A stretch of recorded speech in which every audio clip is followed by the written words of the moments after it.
Creator gives the best to the children as their gift, and as a return gift, children give back to the society by being responsible, refined, and resourceful. Hello, everyone. I'm your host Seema, and I welcome you all to another insightful session on great principles. Joining me in conversation is my very resourceful educator of the day, Dr. B. Ebenezar, Senior Principal and Head, SVKM School, Hyderabad. Welcome to Great Principles, sir. It's truly an honor to have you with us. Hello, and thank you so much for this platform where I can come and talk about my journey as a leader. Thank you so much. So, sir, let us start from where it all started. And once upon a time, you were blessed to have teachers who inspired you to follow their lead, and you became an educator yourself today, right? So, Yes. tell me, sir, what really impressed you as a student then, and now you are heading a school? It's such a great journey. Yeah, I should say, Ms. Seema, that a Kalam was not born, but he was made. Similarly, Kalpana Chawla was not born but made. Had it not been to the science teacher of Abdul Kalam who took him every day evening to the seashore and showed him how the swan flew in air, or had it not been Kalpana Chawla's teacher who told her that there is a lot of science involved in the sky, then they would not have become what they had become. So, a good student or a successful student or a successful human being is a product of a very good teacher. And I must say, I should thank God for that. I had very good teachers and who inspired me to be what I am today. Yes, as you mentioned, teacher plays a very important role in the shaping of a human being or shaping of an individual, whether it be a professional or uh, a person who is having a secular or a social life. Even in my case, I must say that I had very good teachers, not good, but I must say the best teachers, because they did not only focus on academics or the marks or the end product, that is exams or results, but they focused on the entire man making, the character making, and they always taught us how to assimilate ideas and how to execute them and how to connect it with real life. And this is what I think has made me first become a teacher and then a teacher leader. Very rightly said. So, fortunate are those who have the best gurus in the life. And, I think guru is someone, a teacher is someone who can make you fall in love with any subject. And in your case, the inspiration was so great that you chose to be on this path. So, this is what is needed today. I see many of the youth don't want to be a teacher, but they are the real architects of the society. They are the one who are inspiring so many, inspiring generations, shaping lives. So we are on the path of inspiring the youth, and I'm sure by watching Great Principles Talk Show, there will be many youth and many educators out there who will get inspired and be very passionate about what they are doing. And similarly, many more teachers would be born. So moving ahead in a conversation, sir, so this is the day when a lot of emphasis on given on the knowledge of the words, something which we can retain and remember. But I feel that the world has changed. Everything has changed. The way we are connecting today has changed. The way we shop, the way we cook, eat. You just order when you feel like eating. You can't wait anymore. You just the way you pay. Earlier it was cash wallet. Today they are mobile wallet, and the future is voice commerce. So what is more important is, I think, the life skills. We need to emphasize more on that. So tell me, sir, how can we help our children to channelize their learning for their holistic development? Well, Seema ji, I must say, ki, given whatever scenario, whether it be the present day world or the world to come or the future to come, undoubtedly and undeniably, technology is going to play a very vital role. So, keeping the technology paradigm in mind, keeping that facet in mind, there should be three important aspects which I feel every student should learn to bring out their holistic learning. Three C's, I call them three C's. First is conceptual clarity. Whatever you learn the concept. Do not, rote learn it for the sake of exam. Marks, in my view, are a byproduct of your learning, and they are not the end of learning. Marks are a byproduct. So your marks are not going to qualify you as how much learned you are. So there is a huge difference between being educated and being learned. being literate and being educated. So there is a huge gulf. So whether the concept that you have understood is clear in your mind, whether you can apply it to real life, whether you can translate it to the good of community, whether you can translate it to the good of yourself, your family, and your country, that matters a lot. Second is, what I've observed across decades is, children are very good with content, very good with concepts, but when it comes to the confidence level, probably they may not be able to speak like you or me, because somewhere there is a huge gulf between the concept that they learned and the confidence levels. It's because they were not able to translate the concepts into real life scenarios, or probably not able to relate them, probably not able to sense where these things could be applied in real life. If that can be addressed, it gives a wholesome look. So the second C is, confidence building. I don't say you learn the textbook page to page, end to end, but whatever concept you learn, whatever concept is being learned, learn it as if you're living only today. Learn it as if you're going to apply today, and today you are becoming a scientist in that. If you are a linguist, if you are a linguist, and if children like a particular language, whether it be English or Hindi or Telugu or Marathi, any language for that matter, think like a poet, think like an author, think like a advertiser, think like a writer. Similarly, when you're learning science, be strong with your skills of conceptual understanding, be strong with your application skill. Think how the subject that you learned confidently, how you can translate it to problem solving, solving problems of the day-to-day community.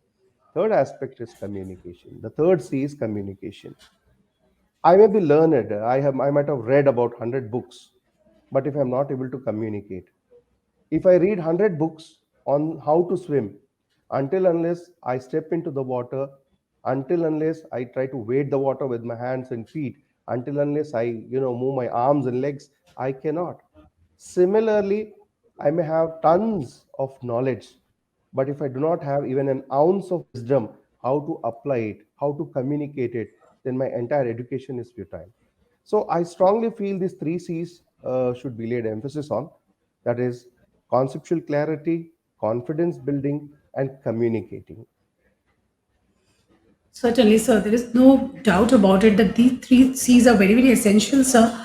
But if I may put up, I may differ here that is it that because of schools, the creativity is getting killed of the student? Because when we talk about the three C's and the four C's and the coming up with the flips and IMTs, all the 21st century skills, when we talk about, it talks about a lot about opening up of the child, and what we hear in the school corridors: keep quiet, finger on your lips, no one will talk.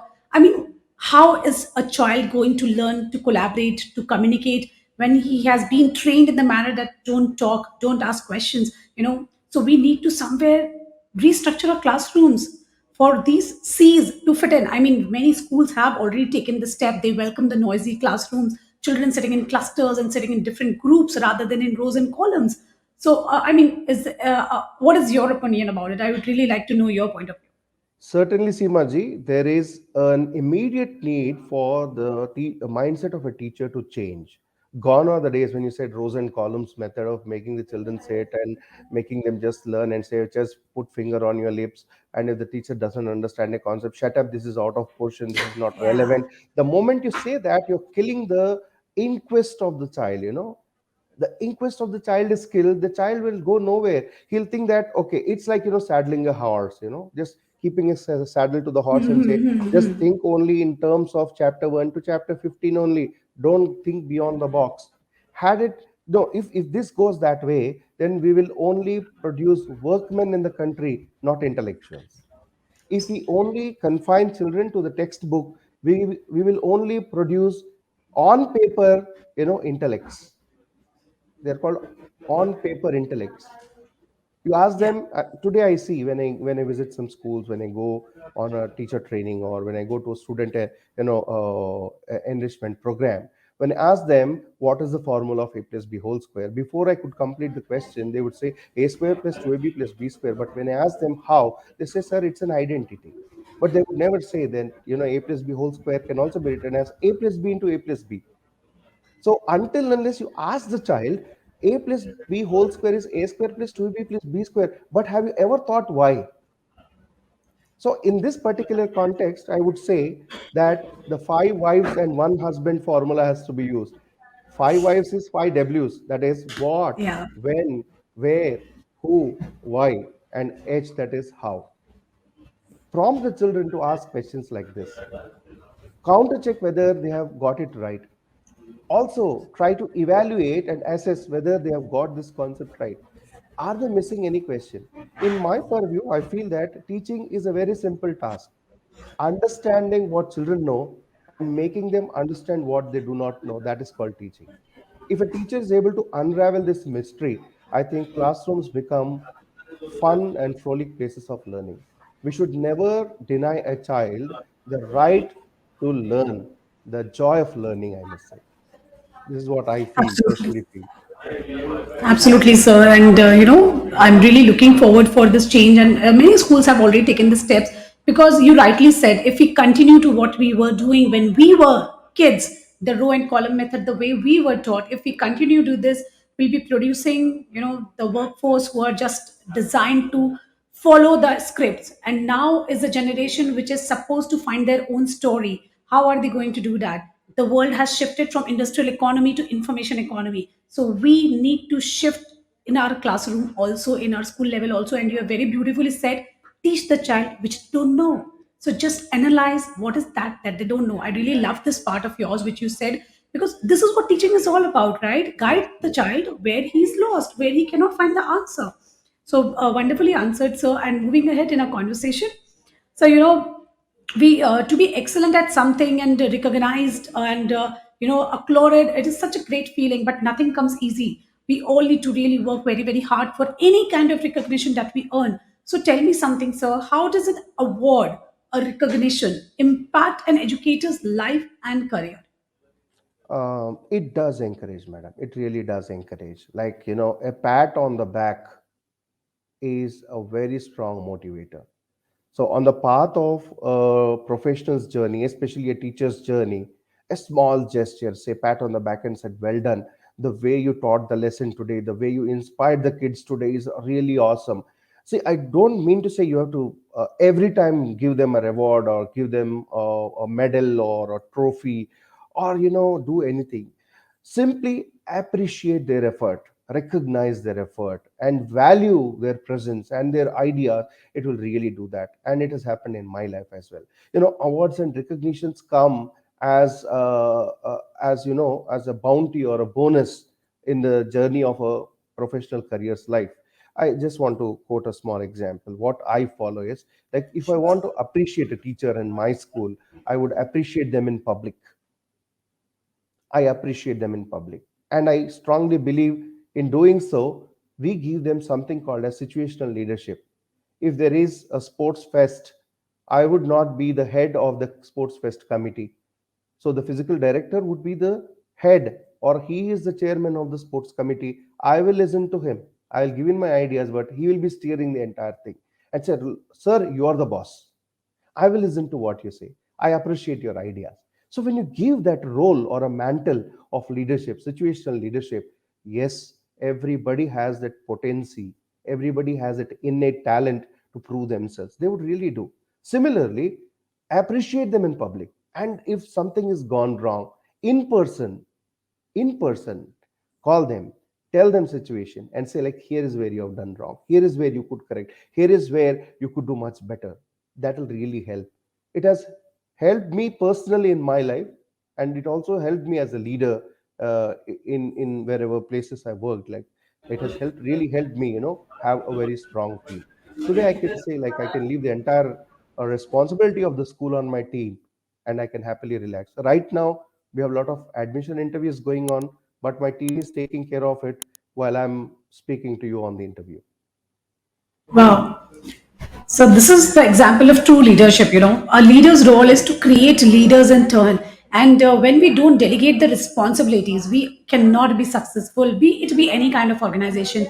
And school is the most complex organization. You are dealing with so many lives here, So you all need to work in a team. And as I really love the point where you mentioned, when it comes for me to obey the orders, or obey the instructions of the leader who is at that time in command, I follow that. So this is what is required. We all need to understand this, that at some point or the other, we cannot have all the things that we can handle. We need to delegate it to someone, and we need to respect whatever they have designed. Yes, we can intervene, we can say, no, this can be done better in this manner, but we need to follow what the person has designed. So Yes. wonderful thoughts, sir. And this is how the team is built, and this is how you retain your most precious employees. Today the world is facing the problem, everyone is switching the careers. You and I might have switched very less careers, but today the people are switching careers like 9 to 10 to 12 times. They're just switching one career to another. So to retain the talent in your organization is the biggest task, and for that you need to be the part of team, not standing at the top of the team. True. So you have given a very powerful message today to us. So moving ahead to the rapid fire round, the very exciting round. So you have to answer in one word or a statement. All right, sir. Yeah, I'll try my So best. I'll be, yeah. So I'll be revealing some fun facts about sir now. So sir, tell me that incident which brings smile to your face whenever you recall it. Yeah, it was my first day at the school. I was 21 when I joined as a teacher, and I was very skinny, not like this as I look now. I was skinny, and the PT teacher, the physical education teacher, she mistook me for high school student, and she said, "Go get into the class and sit." Okay. And in the the next break time, somebody went and revealed, "Madam, he is the new science teacher." So it was very funny incident, but I take it as a compliment because yeah, a teacher has to be a relentless student. So I felt yeah, it's good to learn that to learn to be a student. Wonderful, beautiful incident. Moving ahead to the next question. What are your How do you spend your recreational time? I read books. I communicate with students. I also sing. I write. Then I play music, and I'm associated into devotional activities. This is how I keep myself engaged. That actually propels me, rather boosts my energy for the next set of actions. Great, sir. So, are we fortunate enough so that we can hear you singing, or you could, just read out something that you wrote to us? Any one thing Sure, if you could sure, do for sure, us? sure. Sure. So this was my first amateur attempt as a poet, a budding poet. I wrote a poem on a modern student. So it reads like this: He wants to be the king of beauty, but he has no sense of duty. Classrooms and libraries are his picnic spots. Until he fails, he never stops. He gets up at 9, school is at 8. It is his principle to go college late. When short of attendance, he is ready to fight, for he thinks it to be his birthright. This is a modern student. So these few lines, like I wrote when I joined my college, like I saw like some students were of this kind of attitude. So I wrote Yeah. those few lines, and it was published in the school magazine. Beautifully expressed, sir. In just few statement, you have actually put out that how, when people enter the college and how things happens, and they just, just become their own king, as you rightly said. So beautifully written, sir. You should write more often, I feel. You should Yeah, I continue think doing I this. You're should. so good at it. Thank you, thank Yeah. you. All right. Would you recommend a book that would help people change their perspective in life? Yes, of course. Anything related to humor, because you have to take a lot of things in stride, and you have to take things as they come. This is one. Any book related to humor, because humor involves all your muscles and organs. It will, pump up your, blood vessels, and it will really rejuvenate you to come to a lighter mood to do your things. Because every day we are, surrounded by problems, surrounded by issues, surrounded by difficulties and situations which will always try to pull you back. A little humor probably can instinct. And second thing is, read any book which is devotional, which can touch your heart, the strings of your heart, and say yes, you are on the right path. Stay connected. Third book is, write read about, the 7 habits of highly effective people. That's a wonderful book which has really helped me, not only in my personal life but also in helping in the training of my teachers. Absolutely, sir. The three things that you have mentioned, all three work in different directions and then make you the wholesome person. So Yes. beautiful books mentioned by you, sir. Moving ahead to the next question. I suppose you love cooking, and I may Yes. rightly call you a chef too. So name the dish that you cook and the people around relish it. It's the typical Hyderabadi biryani, and people really love the way I cook it. And they say like it's none less than the best quality biryani that is available. Sometime if you come beside, I can offer you a dish of mine. Wow, wow, that would be fortunate for me too, sir. I love to eat and I'm a foodie. So looking forward to have taste your biryani. So moving ahead to the next question. Which outdoor activities connect you with nature? One is nature watching. The second is cricket, because cricket is a battle of the team. It's not a one man show. Although we call it gentleman's game, the shorter version IPL, but cricket is just like test match. It tests your endurance, it tests your patience, it tests your skill, it tests your workmanship, it tests your camaraderie as a team. That is one thing. And when you watch nature, when you observe nature outside, you can understand, how God has beautifully designed entire thing to help you prosper in life. So these two outings would be very, well connected to me personally. Certainly, sir. Coming up to the last question of this segment. Name an educationist you look upon for your inspiration, advice, and support. No doubt, Dr. APJ Abdul Kalam,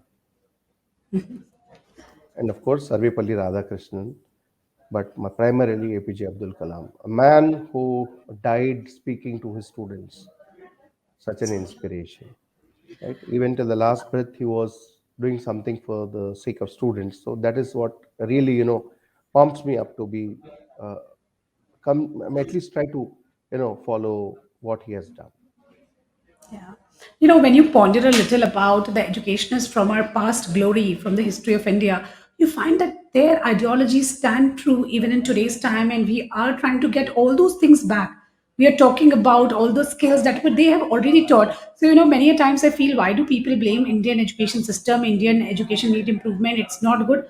It's not Indian. It has been designed by colonials. They brought in the factory culture, factory education in our system, and now we are going back. So I think uh, our visionary leaders, they truly had that vision of what a nation would be if we have the education system that was taught by them. So I think when they are your mentor, I'm sure something good is coming to us back again, and we all are looking to have that glorious Indian education system back to us.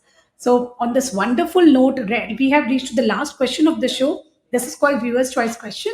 So, my viewers have shared with me the question, and this is the one which I have picked for you. They say that we are creatures of habit, and social rules keep us tied to some very toxic norms of subordination, especially when it is a parent child relationship. We put age as deciding factor when and how a child can express their feelings and opinions. So the society also puts up many rules to place a stop a child from doing things or being expressive. So why is it so critical to allow our children to express their feelings honestly?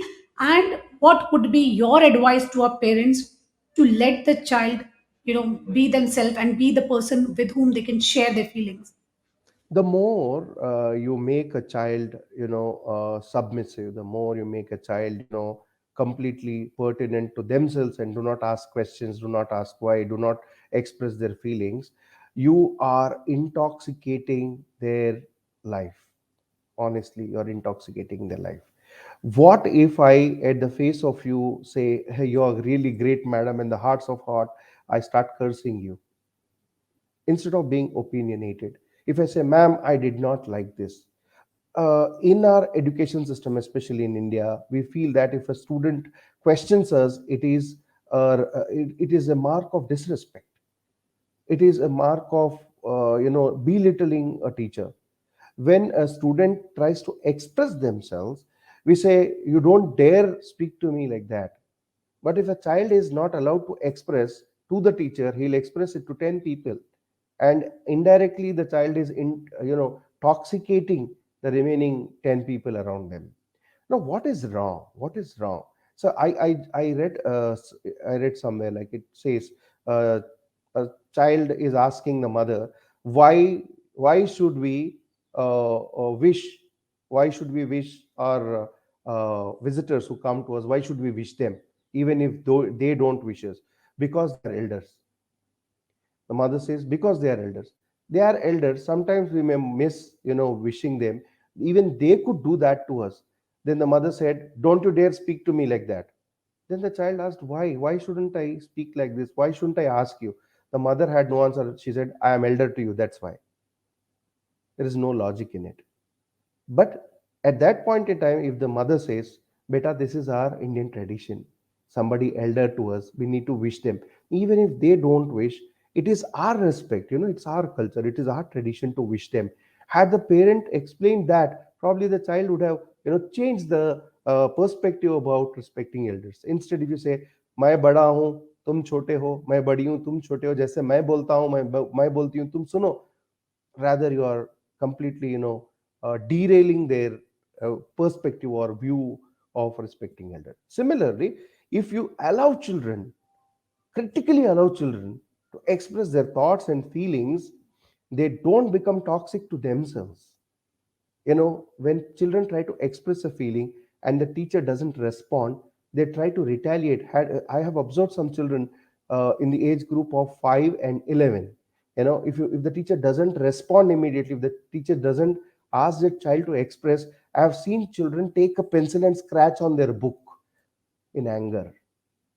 Who's responsible for that behavior? Is it not the teacher? So it's very important. Let the child speak. Okay, what on earth is going to, disappear if you allow a child to express for 5 minutes? Children say, "No, this is out of." I mean, teachers sometimes say, "This is out of no, this is out of context. Let's talk about it later." Why can't it that happen that way, immediately? So when you address that particular situation right in that point in time, it will help the child to understand. Okay, if I ask, I'll be answered. And the same thing percolates down the age groups, especially among the adolescents. We find that when children are not allowed to express their views, when they are not allowed to ask their questions, they have their own, shorter group gossip, where they start developing misconceptions, misideas, and they start forming a group which is against the teacher or against the society or against the parents. So it's very important that we do not allow toxication to happen. We do not allow all those ill feelings to well up to such a situation where it's going to one day explode into a volcano. That day we'll say, "Bacha haath se bigad gaya, haath se nikal gaya." It'll be too late. And I feel yes, any child, whether it is a 3-year-old or a 30-year-old person, let them say, let them express, let them vent out. Otherwise, if you don't channelize that, if you don't allow them to ventilate, it's going to have physical, physiological, and psychological repercussions on the person. So, if you allow me, may I add something to it? So when I was hearing you, I just went to the conversation when I have with my children. What happens in this life? We are all have our timetable, the clock ticking full time. We are just running for everything. What is more important, along with letting the child express, is that are we giving our 100% attention to it when the child is speaking? Otherwise, what is happening is the child just speaks and we are busy doing our work or busy on in our gadgets, and we hardly pay attention to what he said, and we said yes, yes, ha ha, done. And and the child is like, Acha, she doesn't have time for me. One time he'll do this, twice he'll do, thrice he's not going to come to you and talk to you also. And so undivided attention when you're talking to children is something which is very, very important, which I have learned. And when you were telling me about how the child toxifies from within, I was just, I don't know what flashes came to me, and I was just trying to just join all the dots and understand the importance of this communication of two-way expressions from both the ends. We need to understand and we need to express back, answer back to them also. So so certainly a very important message you have shared. Yeah. So So I would like to add one more thing which practically yeah. happened. A parent was working in a corporate company. It's a, say, like a 9 to 8 job. The parent leaves, the father leaves before the child wakes up and comes back home when the child is asleep. And he always used to yell in the house, "I'm very busy with my work. My office pays me 500 rupees per hour, per day. Per hour they pay me 500 rupees. This is how they pay." Then one fine day, this child came to the dad's house, when dad's bedroom, and said, begged for 50 rupees. Father was little reluctant and said, why do you need money always for? Always you keep asking me money. Then the child said, no, no, dad, please give me. I need it. He took the 50 rupees from his dad. He went back to his bedroom, gathered all the money that he had from under his pillow, brought and kept it in his father's hand. He said, Father, here is 500 rupees. Can you spend 1 hour for me? If this is what your child and my child ask a question, what is our answer? It's quality time that we spend with our family. Quality time we spend with our children. That's important. So parents' role doesn't end in paying the fee or buying their clothes or celebrating their birthdays. Rather, yes, we time, the we time, the quality time. It's not the quantity. You spend 1 hour, but spend that quality 1 hour gadget free, tension free, all other, associated problems free. Spend that quality 1 hour with the children. You see, they grow like a wonderful, lovely bush, colorful bush with beautiful flowers. That is life. Completely agree with you. So, I'm a working mom and no one else knows better than me that how I have to manage everything because, it's our Indian context that mother has more responsibility as a parent to the child than father. I don't know how, from where it all came in. But yes, I completely agree with you. I will say that I don't spend, quantity time, but whatever quality time I give them, it That's right. certainly pays back. And to all my dear viewers, whichever profession you are, your work demands your time, and so does your children. They just need little of your quality time. So please focus on that. As sir rightly said, it's not just about providing them, in monetary terms. It's also about giving them the love, affection, and that you are there to hear them out. So, sir, thank you so much for your time. It was wonderful interacting with you. You related so many things to our real life examples and to the current scenario, and very humbly you accepted that yes, restructuring is required at teachers level also. We all need to, put in our efforts together so that our children bloom. I really loved the concept of yours of our. Wherever you spoke, you always spoke about our children. There was nothing like, teacher or parent or school. You never divided. You took everyone in each of the answer. I observed that you had all together, and the togetherness, when we all the different stakeholders work together, that is when our children are going to get the future that we have dreamt of. So, sir, thank you so much once again for sharing your valuable thoughts with us.